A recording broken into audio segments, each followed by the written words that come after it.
Yeah, obviously he's an important player for us, and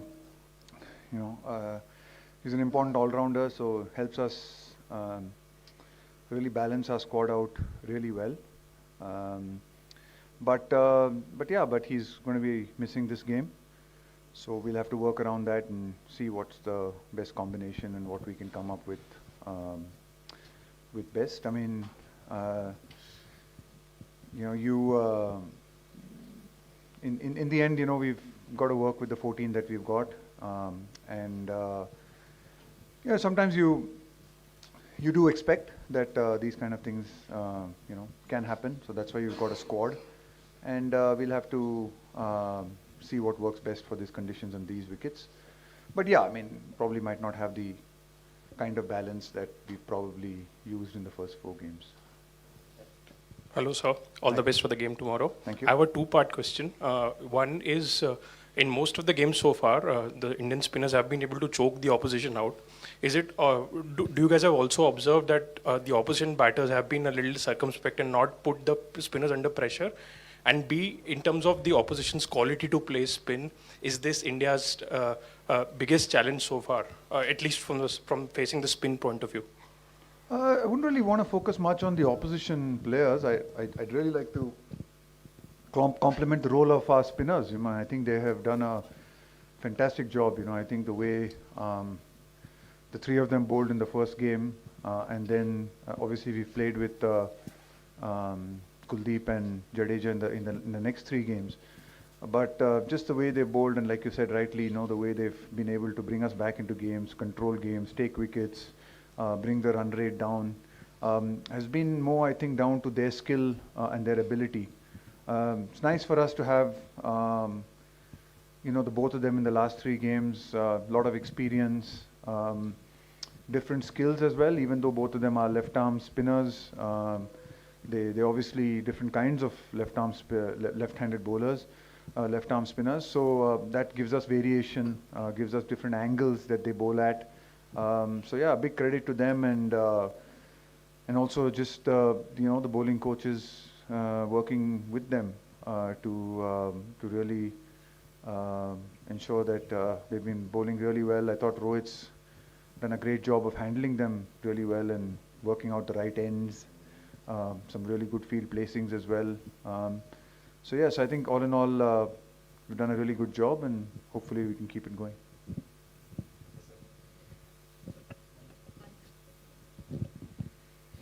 Rahul, कुछ reports दिखाई दे रहे हैं अबाउट द विकेट्स की ऑस्ट्रेलिया का मैच हो या पाकिस्तान का मैच हो, विकेट के ऊपर टिप्पणी हुई है आईसीसी की तरफ से. आप कैसे देखते हो? क्योंकि हमने तो आउट भी निकाला है, हमने रन्स भी बनाए हैं, और कभी किसी विकेट के बारे में हम तो बोलते नहीं. तो आप एज अ कोच किस नज़रिए से इस सबको देखते हो? हाँ, मैं तो मतलब मैं डेफिनेटली रिस्पेक्टफुली मैं डिसएग्री करूँगा. जो एवरेज रेटिंग दिया गया है उन 2 विकेटों के लिए, मेरे ख्याल से वो गुड विकेट्स थे.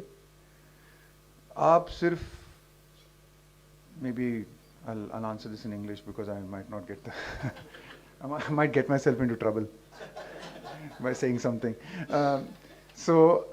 No, I think if you only want to see 350 games, आज क्या हुआ है स्कोर उधर वो मैच में? If you want to only see 350 matches and rate only those wickets as good, then I disagree with that. I think you have to see different skills on display as well.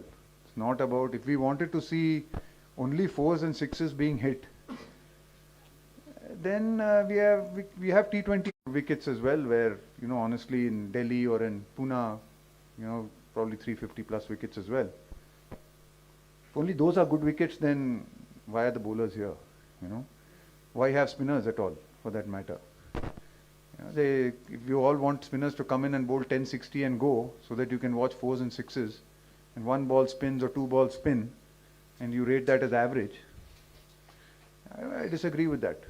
Because I think we should see all skills on display. The ability to rotate strike through the middle over. We see the quality of watching Jadeja bowl, or a Santner bowl, or a Zampa bowl, or watching Kane Williamson rotate the strike through the middle. Virat Kohli and KL Rahul, the way they batted against Australia. Those are skills as well. Those also need to come out and be shown and being displayed. On some of the wickets, even we've played. I mean, and honestly, in Delhi and Pune, rotating the strike in the middle overs wasn't necessarily a very difficult skill. The contest was about who could hit more fours and sixes. So that's not the only way, in my opinion, respectfully, to be able to judge wickets. I think we need to have a better way of deciding what is good and average.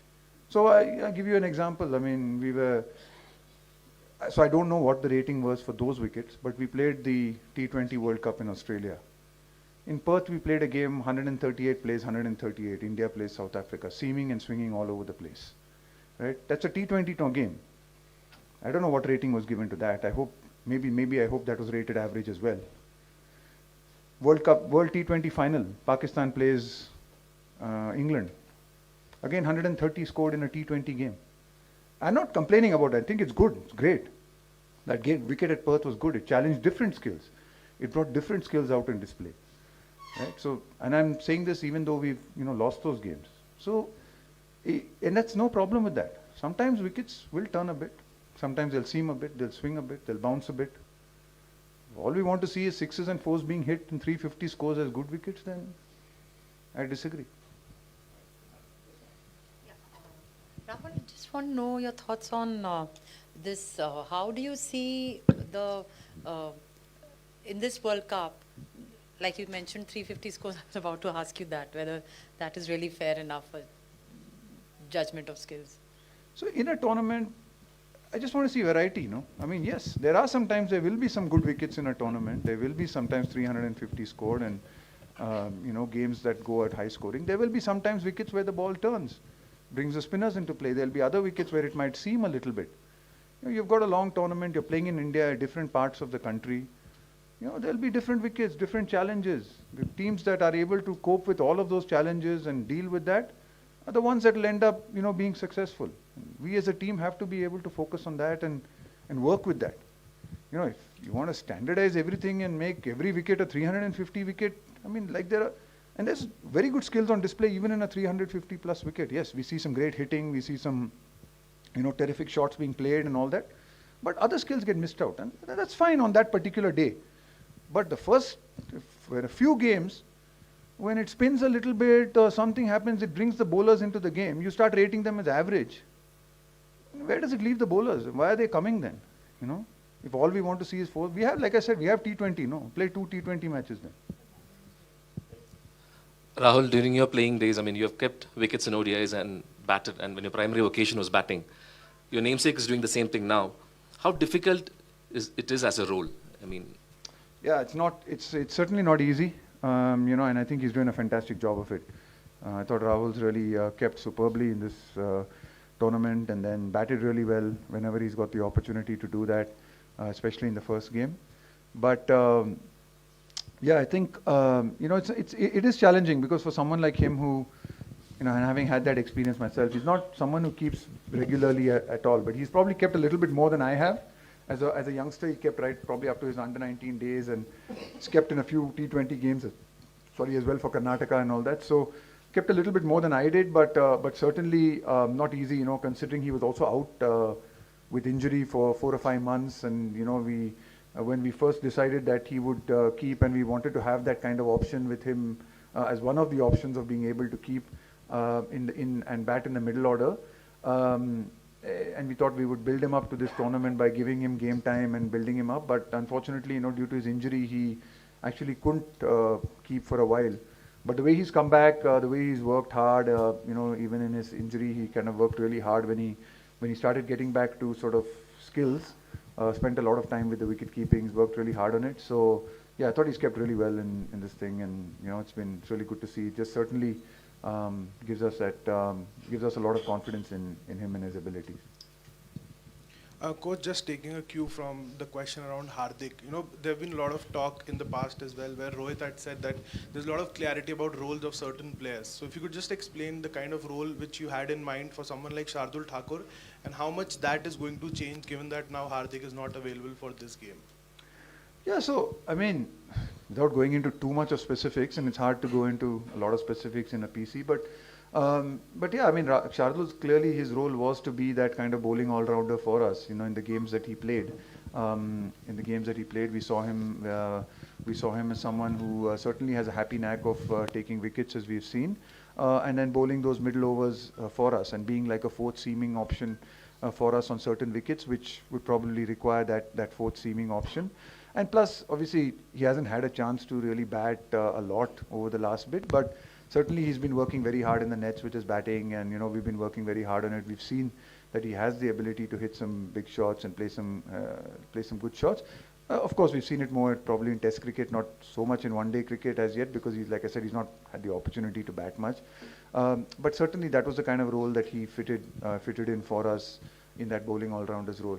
Obviously with Hardik not being there and Hardik sort of being one of those four seamers, we'll just have to see with the combination we can go with. We certainly can go with obviously the three fast bowlers or the three spinners. With that kind of combination, we still could play him and play Ash and move Jadeja up. There are many different permutations and combinations. I wouldn't want to give too much away. I mean, we are pretty clear on what our playing 11 is tomorrow, but I wouldn't want to be giving too much away. But yeah, I think there are different combinations we could come up with. Obviously, the three seamers, having someone like Shami sitting out there and bringing him in this game is a great option.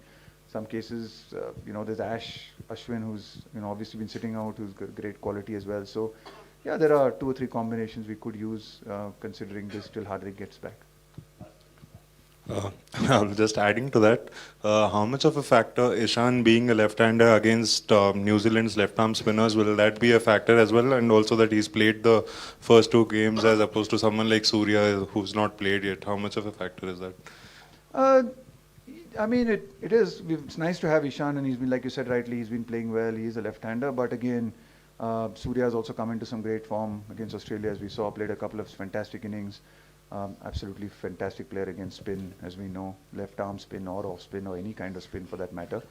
And plus the role may be for a middle overs role. So we'll just have to see which one we want to. We are pretty clear about the kind of roles that people can play. So yeah, if we're looking for someone who might look to be a bit of an enforcer for us in the lower middle order, then Surya is certainly someone who can do that. If you're looking for someone a little bit higher up the order, then maybe we might go with Ishan. So it just depends on what we're looking at. Rahul, अब तक आपने जो matches खेले हैं, चेन्नई, अहमदाबाद, दिल्ली, पुणे, सारे गर्मी थी. Conditions कितनी बदलती हैं यहाँ पे, और स्पेशली टेम्परेचर तो होता ही है, ड्रॉप हो गई. ड्यू फैक्टर कितना इम्पोर्टेंट हो जाता है, और उसके बाद टॉस कितना इम्पोर्टेंट हो जाएगा?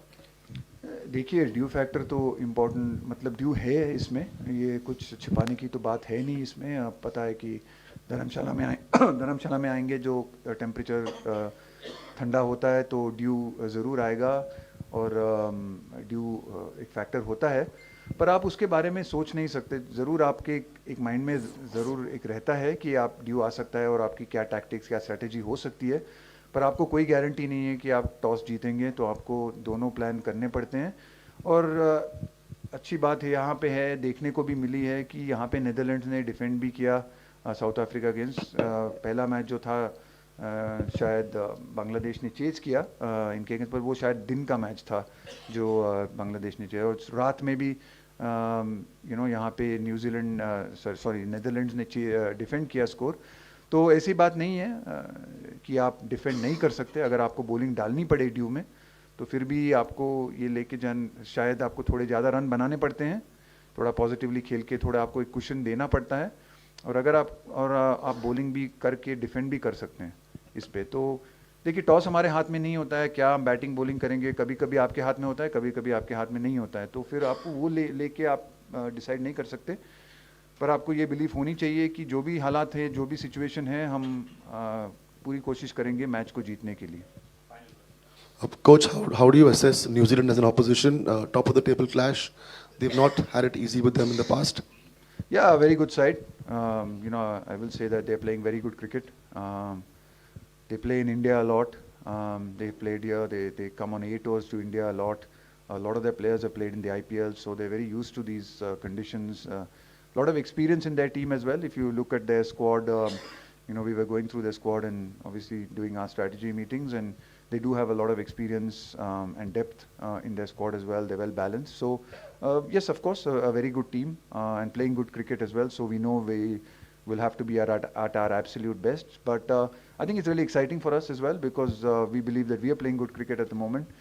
So it should be a really good contest, and we know that we'll have to play well. But yeah, we're confident. Thank you.